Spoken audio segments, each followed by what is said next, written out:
I'll take a moment, please. There was some confusion. I didn't think it was my turn today.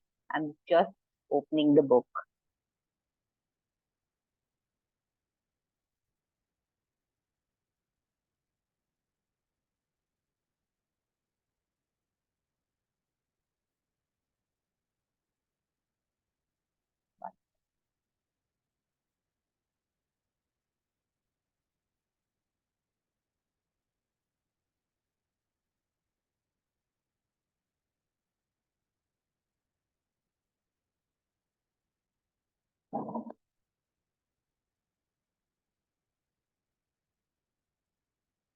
Do you think Mrs. Anderson, do you think Mrs. Anderson received any response from that letter?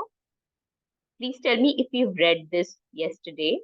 11 of the 12 banks invited her to be interviewed, and she had a choice of which bank's offer to accept. Why? Mrs. Anderson did not state what she wanted, but she wrote in the letter how she could help them and focused on their wants, not her own. Thousands of salespeople are pounding the pavements today, tired and discouraged and underpaid. Why? Because they are always thinking only of what they want. They don't realize that neither you nor I want to buy anything. If we did, we would go out and buy it. But both of us are eternally interested in solving our problem. And if salespeople can show us how their services or merchandise will help us solve our problems, they won't need to sell us. We'll buy. And customers like to feel that they are buying, not being sold. Yet, many salespeople spend a lifetime in selling without seeing things from a customer's angle. For example, for many years I lived in Forest Hills, a little community of private homes in the center of greater New York. One day, as I was rushing to the station, I chanced to meet a real estate operator who had bought and sold property in that area for many years. He knew that Forest Hills, he knew Forest Hills well. So I hurriedly asked him whether or not any stucco house was built with metal lath or hollow tile. He said he didn't know how, he didn't know, and told me that what I already knew, that I could find out by calling the Forest Hills Garden Association. The following morning, I received a letter from him. Did he give me the information I wanted? He could have gotten it in 60 seconds by a telephone call, but he didn't. He told me again that I could get it by telephoning and then asked me to let him handle my insurance. He was not interested in helping me. He was interested only in helping himself. J. Howard Lucas of Birmingham, Alabama, tells how two salespeople from the same company handled the same type of situation. He reported, several years ago, I was on the management team of a small company. Headquartered near us was the district office of a large insurance company. Their agents were assigned territories, and our company was assigned to two agents, whom I shall refer to as Carl and John. One morning, Carl dropped by our office and casually mentioned that his company had just introduced a new life insurance policy for executives and thought we might be interested later on, and he would get back to us when he had more information on it. The same day, John saw us on the sidewalk while returning from a coffee break and shouted, "Hey, Luke, hold up. I have some great news for you fellows." He hurriedly he hurried over and very excitedly told us about an executive life insurance policy his company had introduced that very day. It was the same policy that Carl had casually mentioned. For he wanted us to have one of the first issued. He gave us a few important facts about the coverage and ended saying, "The policy is so new. I'm going to have someone from the home office come out tomorrow and explain it. Now, In the meantime, let's get the application signed and on the way so he can have more information to work with. His enthusiasm aroused in us an eager want for this policy, even though we still did not have any details. When they were made available to us, they confirmed John's initial understanding of the policy, and he not only sold each of us a policy but later doubled our coverage. Carl could have had those sales, but he made no effort to arouse in us any desire for the policy. The world is full of people who are grabbing and self seeking. So the rare individuals who unselfishly tries to serve others has an enormous advantage. He has little competition. Owen D. Young, a noted lawyer one of America's great business leaders, once said, people who can put themselves in the place of other people, who can understand the workings of their minds, need never worry about what the future has in store for them. If out of reading this book you get just one thing, an increased tendency to think always in terms of other people's point of view and see things from their angle, if you get that one thing out of this book, it may easily prove to be one of the building blocks of your career. Looking at other people's point of view and arousing in him an eager want of something is not to be construed as manipulating the person, uh, so that he will do something that is only for your benefit and his detriment. Each party should gain from the negotiation. In the letter to Mr. Vermeulen, both the sender and the receiver of the correspondence gained by implementing what was suggested. Both the bank and Mrs. Anderson won by her letter in that the bank obtained a valuable employee and Mrs. Anderson a suitable job. And in the example of John's sale of insurance to Mr. Lucas, both gained through this transaction.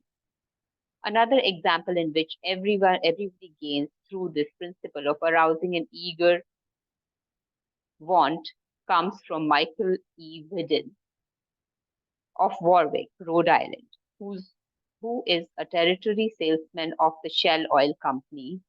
Mike wanted to become number one salesperson in his district, but one service station was holding him back. It was run by an older man who could not be motivated to clean up his station. It was in such poor shape that sales were declining significantly. The manager would not listen to any of Mike's pleas to upgrade the station. After many exhortations and heart to heart talks, all of which had no impact, Mike decided to invite the manager to visit the newest Shell station in his territory. The manager was so impressed by the facilities at the new station that when Mike visited him the next time, his station was cleaned up and had recorded a sales increase.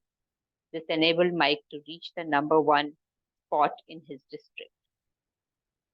All his talking and discussion had not helped, but by arousing an eager want in the manager, by showing him in the modern station, he had accomplished his goal, and both the manager and Mike benefited.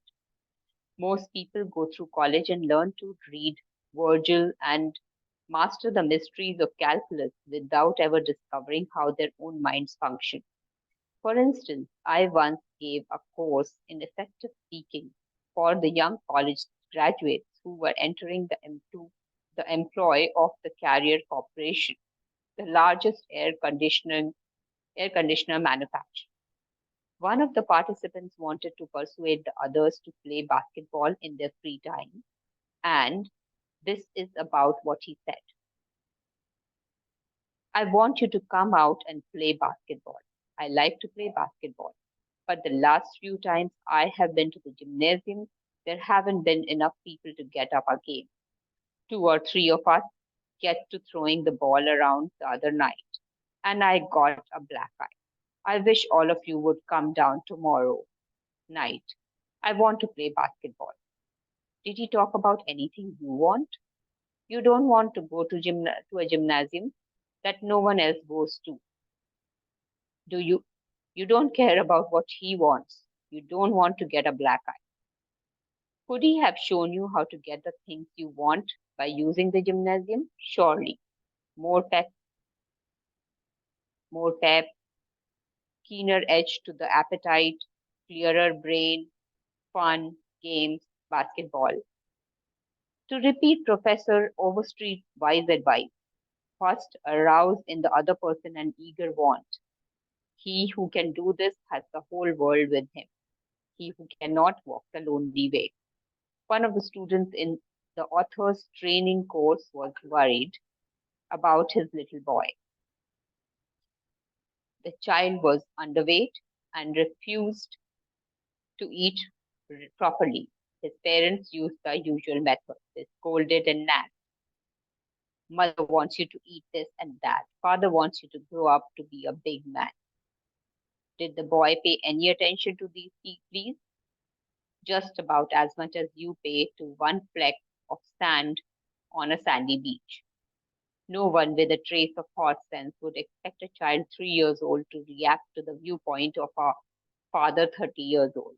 Yet, that was precisely what that father had expected.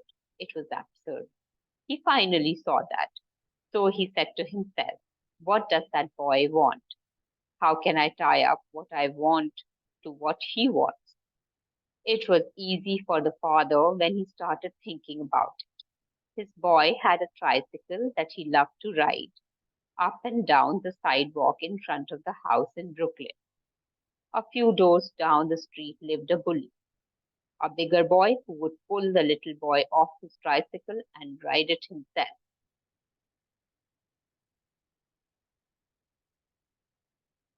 Naturally, the big boy would run screaming to his mother, and she would have to come out and take the bully off the tricycle and put her little boy on again.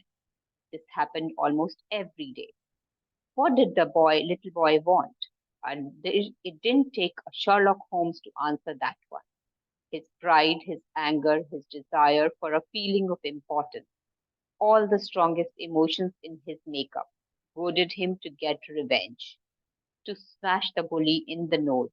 And when his father explained that the boy would be able to wallop the daylights out of the bigger kid someday if he would only eat the things his mother wanted him to eat, when his father promised him that, there was no longer any problem of dieting. That boy would have eaten spinach, sauerkraut, salt mackerel, anything in order to be big enough to whip the bully who had humiliated him so often. After solving that problem, the parents tackled another. The little boy had the unholy habit of wetting his bed. He slept with his grandmother. In the morning, his grandmother would wake up and feel the sheet and say, look, Johnny, what you did again last night. He would say, no, I didn't do it. You did it. Scolding, spanking, shaming him, reiterating that parents didn't want him to do it. None of these things kept the bed dry. So the parents asked, how can we make this boy want to stop wetting his bed? What were his wants? First, he wanted to wear pajamas like daddy instead of wearing a nightgown like grandmother. Grandmother was getting fed up with his nocturnal iniquities, so she gladly offered to buy him a pair of pajamas if he would reform. Second, he wanted a bed of his own. Grandma didn't object. His mother took him to a department store in Brooklyn, winked at the salesgirl, and said, here's a little gentleman who would like to do some shopping. The salesgirl made him feel important by saying, young man, what can I show you? He stood a couple of inches taller and said, I want to buy a bed for myself. When he was shown the one his mother wanted him to buy, she winked at the salesgirl, and the boy was persuaded to buy it. The bed was delivered the next day, and that night, when father came home, the little boy ran to the door shouting, Daddy, Daddy, come upstairs and see my bed what that I bought. The father, looking at the bed, obeyed Charles Schwab's injunction. He was hearty in his approbation and lavish in his praise. You're not going to wet this bed, are you? The father said. Oh, no, no, I'm not going to wet this bed. The boy kept his promise, for his bride was involved. That was his bed. He and he alone had bought it. And he was wearing pajamas now, like a little man. He wanted to act like a man, and he did. Another father, Katie Dutchman, a telephone engineer, a student of his course, couldn't get his 3-year-old daughter to eat breakfast food. The usual scolding, pleading, coaxing methods had all ended in futility. So the parents asked themselves, how can we make him want to do it? Make her want to do it. The little girl loved to imitate her mother, to feel big and grown up. So one morning, they put her on a chair and let her make the breakfast food. At just the psychological moment, father drifted into the kitchen while she was stirring the cereal and she said, oh, look, Daddy, I'm making the cereal this morning. She ate 2 helpings of the cereal without any coaxing because she was interested in it. She had achieved a feeling of importance. She had found in making the cereal an avenue of self expression. William Winter once remarked that self expression is the dominant necessity of human nature. Why can't we adapt this same psychology to business dealing? When we have a brilliant idea, instead of making others think it is ours, why not let them cook and stir the idea themselves? They will then regard it as their own. They will like it and maybe eat a couple of helpings of it. Remember, first arouse in the other person an eager want. He who can do this has the whole world with him. He who cannot walks a lonely way. Principle 3. Arouse in the other person an eager want. In a nutshell, fundamental techniques in handling people. Principle 1. Don't criticize, condemn, or complain. Principle 2. Give honest and sincere appreciation. Principle 3. Arouse in the other person an eager want. Part 2. 6 ways to make people like you. Do this and you'll be welcome anywhere. Why read this book?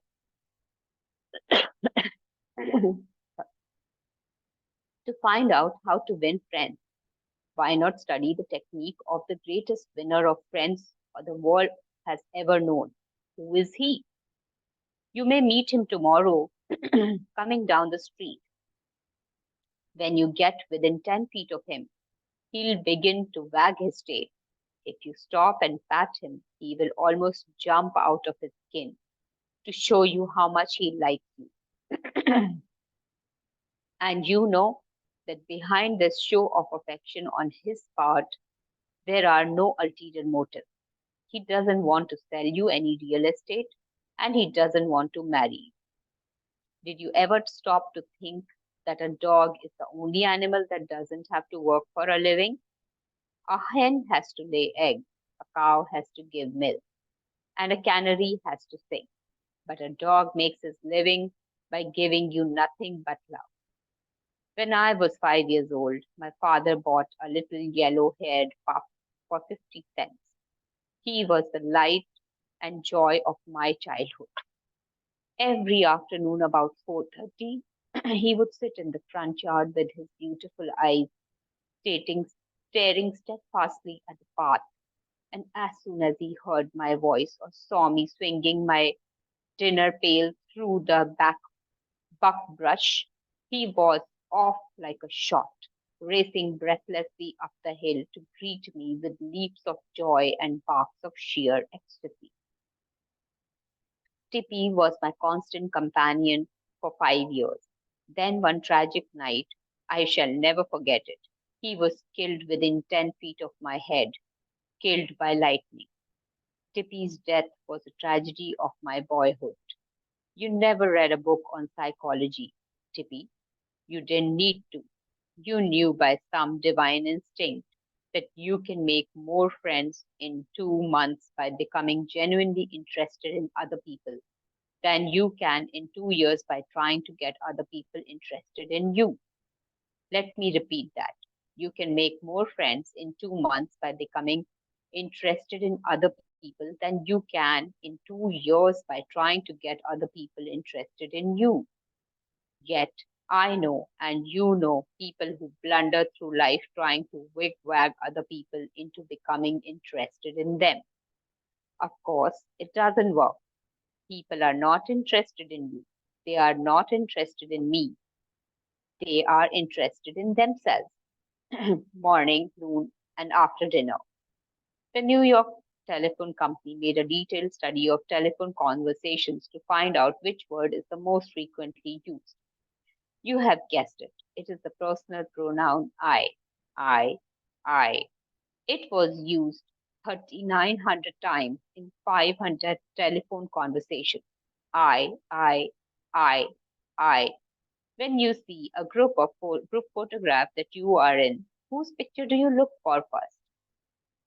If we merely try to impress people and get people interested in us, we will never have many true, sincere friends. Friends, real friends, are not made that way. Napoleon tried it, and in his last meeting with Josephine, he said, Josephine, I have been as fortunate as any man ever was on this earth. And yet, at this hour, you are the only person in the world on whom I can rely. And historians doubt whether he could rely even on her. Alfred Adler, the famous Viennese psychologist, wrote a book entitled What Life Should Mean to You. In that book, he says it is the individual who is not interested in his fellow men who has the greatest difficulties in life and provides the greatest injury to others. It is from among such individuals that all human failures spring. You may read scores of erudite tomes on psychology without coming across a statement more significant for you and me. Adler's statement is so rich with meaning that I am going to repeat it in italics. It is the individual who is not interested in his fellow men who has the greatest difficulties in life and provides the greatest injury to others. It is from among such individuals that all human failures spring. I once took a course in short story writing at New York University, and during the course, the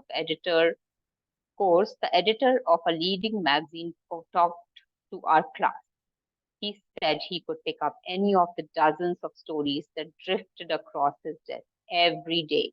And after reading a few paragraphs, he could feel whether or not the author liked people. If the author doesn't like people, he said, people won't like his or her story. This hard-boiled editor stopped twice in the course of his talk on fiction writing and apologized for preaching a sermon. I'm telling you, he said, the same things your preacher would tell you. But remember, you have to be interested in people if you want to be a successful writer of stories. If that is true of writing fiction, you can be sure it is true of dealing with people face to face. I spent an evening in the dressing room of Howard Thurston the last time he appeared on Broadway. Thurston was the acknowledged dean of magicians. For 40 years, he had traveled all over the world time and again, creating illusions, mystifying audiences, and making people gasp with astonishment. More than 60 million people had paid admission to his show, and he had made almost $2 million in profit. I asked Mr. Thurston to tell me the secret of his success. His schooling certainly had nothing to do with it, for he ran away from home as a small boy, became a hobo, rode in boxcars, slept in haystacks, begged his food from door to door, and learned to read by looking out of boxcars at signs along the railway. Did he have a superior knowledge of magic? No. He told me hundreds of books had been written about legerdemain, and scores of people knew as much about it as he did. But he had two things that the others didn't have. First, he had the ability to put his personality across the footlights. He was a master showman. He knew human nature. Everything he did, every gesture, every intonation of his voice, every lifting of an eyebrow had been carefully rehearsed in advance, and his actions were timed to split seconds. But in addition to that, Thurston had a genuine interest in people. For he told me that many magicians would look at the audience and say to themselves, well, there's a bunch of suckers out there, a bunch of hicks. I'll fool them all right. But Thurston's method was totally different. He told me that every time he went to stay on stage, he said to himself, I am grateful because these people come to see me. They make it possible for me to make my living in a very agreeable way. I'm going to give them the very best I possibly can. He declared he never stepped in front of the footlights without first saying to himself over and over, I love my audience.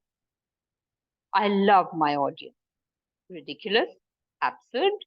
You are privileged to think anything you like. I am merely passing it on to you without comment as a recipe used by one of the most famous magicians of all time. George Dyke of North Warren, Pennsylvania, was forced to retire from his service station business after 30 years when a new highway was constructed over the site of his station. It wasn't long before the idle days of retirement began to bore him, so he started filling in his time trying to play music on his old fiddle. Soon he was traveling the area to listen to music and talk with many of the accomplished fiddlers. In his humble and friendly way, he became generally interested in learning the background and interests of every musician he met.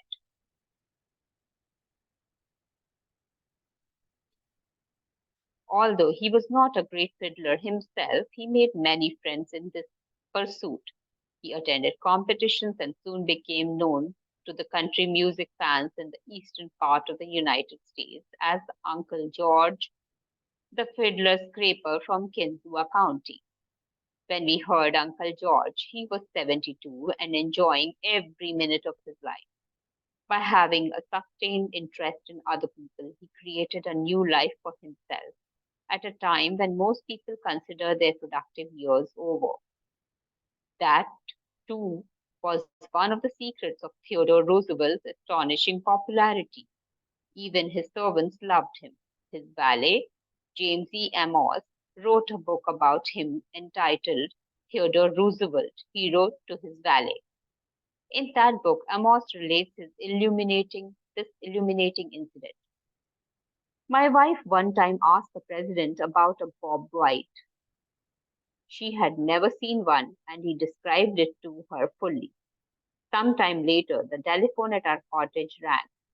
Amos and his wife lived in a little cottage on the Roosevelt estate at Oyster Bay. My wife answered it, and it was Mr. Roosevelt himself. He had called her. He said to tell her that there was a bob white outside her window, and that if she would look out, she might see it. Little things like that were so characteristic of him. Whenever he went by our cottage, even though we were out of sight, we would hear him call out, Oh, Annie, or Oh, James. It was just a friendly greeting as he went by. He, how would employees keep him from liking a man like that? How could anyone keep from liking him? Roosevelt called at the White House one day when the president and Mrs. Taft were away. His honest Liking for humble people was shown by the fact that he greeted all the old White House servants by name, even the scullery maids. Then he saw Alice, the kitchen maid, writes Archie Butt. He asked her if she still made cornbread. Alice told him that she sometimes made it for the servants, but no one ate it upstairs. They show bad taste. Roosevelt boomed, and I'll tell the president so when I see him. Alice brought a piece to him on a plate, and he went over to the office eating it as he went and greeting gardeners and laborers as he passed. He addressed each person just as he had addressed them in the past. Ike Hoover, who had been head,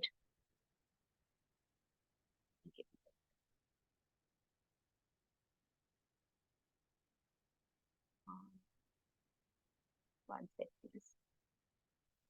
Yes, who had been head usher at the White House for 40 years, said with tears in his eyes, "It is the only happy day we had in nearly 2 years, and not one of us would exchange it for $100 bill." The same concern for the seemingly unimportant people helped sales representative Edward M. Sykes, Jr. of Chatham, New Jersey, retain an account. Many years ago, he reported, "I called on customers for Johnson and Johnson in the Massachusetts area. One account was a drugstore in Hingham. Whenever I went into this store, I would always talk to the soda clerk and sales clerk for a few minutes before talking to the owner into this store to obtain his order. One day I went up to the owner of the store and he told me to leave as he was not interested in buying J&J products anymore because he felt they were concentrating their activities on food and discount stores to the detriment of the small drug store. I left with my tail between my legs and drove around town for several hours. Finally, I decided to go back and try at least explain our position to the owner of the store. When I returned, I walked in and, as usual, said hello to the soda clerk and sales clerk. When I walked up to the owner, he smiled at me and welcomed me back. He then gave me double the usual order. I looked at him with surprise and asked him what had happened since my visit only a few hours earlier. He pointed to the young man at the soda fountain and said that after I had left, the boy had come over and said that I was one of the few salespeople that called on the store and that even bothered to say hello to him and to the others in the store. He told the owner that if any salesperson deserved his business, it was I. The owner agreed and remained a loyal customer. I never forgot that to be genuinely interested in other people is the most important quality for a salesperson to possess, for any person for that matter. I think, should we end it here or can I read for a few more minutes?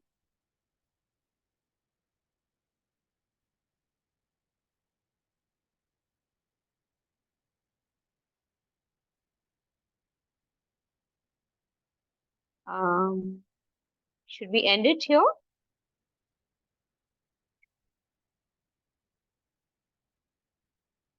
Yes. So, would can any of you share what were the highlights? What were the takeaways for today? If, yes, Harshita, would you like to share?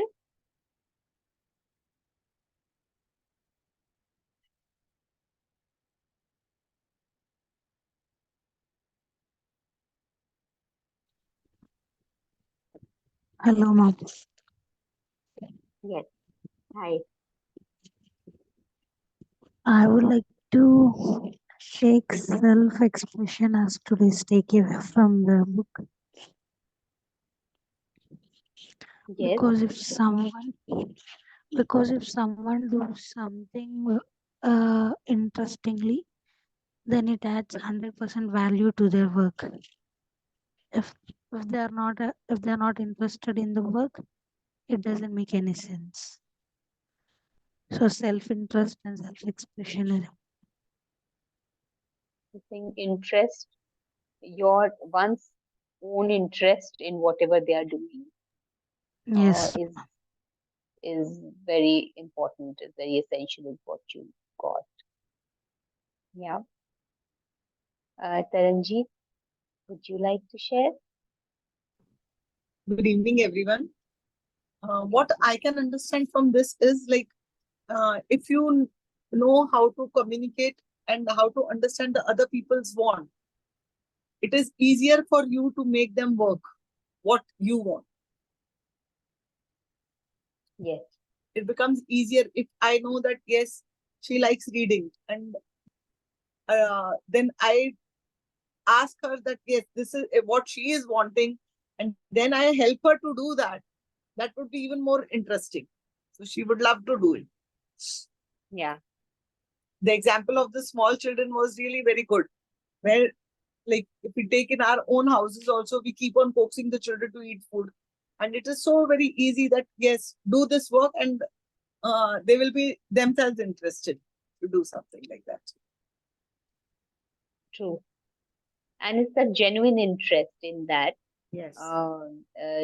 Probably, a lot of times it may not be so naturally present all the time, but it can probably be nurtured in oneself, Yes. to take interest, genuine interest in other people and their lives. Meera ma'am, would you like to share something?